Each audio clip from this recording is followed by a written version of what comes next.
La parole est à Madame Marie-Georges Buffet. Merci, Monsieur le Président.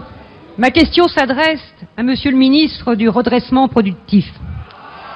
Hier, Monsieur le ministre, sur une chaîne publique, Monsieur le Premier ministre a déclaré ne pas se résigner à la casse de notre industrie. Nous serons de ce combat, ici et aux côtés des salariés. Demain, PSA, Peugeot Citroën, convoque un CCE extraordinaire, portant sur la situation économique du groupe et sur des mesures contribuant à son redressement. On se doute, hélas, du contenu de ces mesures. Il y a plus d'un an, la CGT révélait un document interne annonçant des suppressions de postes et la fermeture d'un site.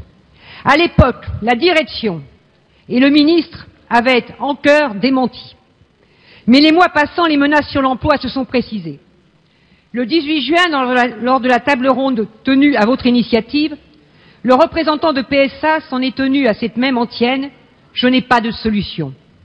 Si les syndicats n'obtenaient pas d'autres réponses, les fuites par contre se multipliaient dans la presse. 8 000 à 10 000 postes supprimés, l'usine d'Aulnay fermée, soit 3 300 emplois directs et 7 000 induits qui seraient supprimés. Monsieur le ministre, vous connaissez les propositions de l'intersyndicale pour sauver ce site. Aller au bout de la production de la C3 et préparer l'arrivée d'un nouveau véhicule. Qu'a répondu le PDG de PSA que vous avez saisi à ces propositions?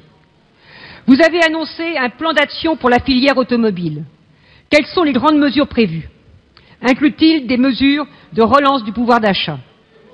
PSA a versé 200 millions d'euros de dividendes en 2011. Face à l'avalanche des plans de licenciement et suite à la conférence sociale, allez-vous proposer d'interdire les licenciements pour les entreprises ayant distribué des dividendes et réalisé des bénéfices? Allez-vous proposer de reconnaître aux délégués du personnel un droit suspensif? Monsieur le ministre, les salariés de PSA attendent de votre gouvernement ces mesures pour l'emploi et l'industrie. La parole est à Monsieur Arnaud Montebourg, ministre du Redressement productif. Monsieur le Président, Mesdames et Messieurs les députés, Madame la députée Marie-Georges Buffet,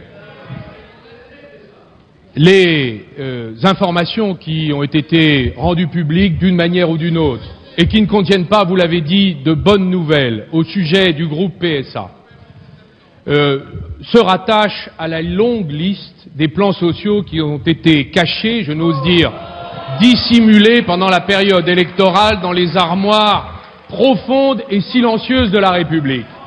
Ils sont nombreux. Et je ne m'attarderai pas sur les noms que vous connaissez, il suffit d'ouvrir le journal chaque jour. S'agissant de Peugeot, Madame la députée, nous avons d'abord saisi, à la suite des informations qui nous sont parvenues, un expert que j'ai désigné, Monsieur Sartorius. Cet expert, Mesdames et Messieurs les députés, a d'abord pour mission de vérifier les allégations de la direction de Peugeot sur la réalité des difficultés économiques que cette entreprise importante, sur le plan national et européen, connaît. Ces informations, car nous ne sommes pas l'État, les contribuables, les citoyens français ne sont pas actionnaires de Peugeot, contrairement à Renault, doivent être partagées avec les organisations syndicales. Nous allons d'ailleurs questionner la direction de Peugeot sur les raisons pour lesquelles, si ces difficultés sont avérées, nous en sommes arrivés là. Je rappelle que 3 milliards d'aides ont été données en 2009 sous forme de prêts, plus 1 milliard à la banque, 190 millions de primes à la casse, 154 millions de bonus-malus, 100 millions de recherche-développement, plus la baisse de taxes professionnelles, plus le chômage partiel de 100 millions. Les aides publiques ont été considérables ces dernières années et aujourd'hui nous sommes dans une situation périlleuse. Alors Monsieur Sartorius va enquêter aux côtés des organisations syndicales.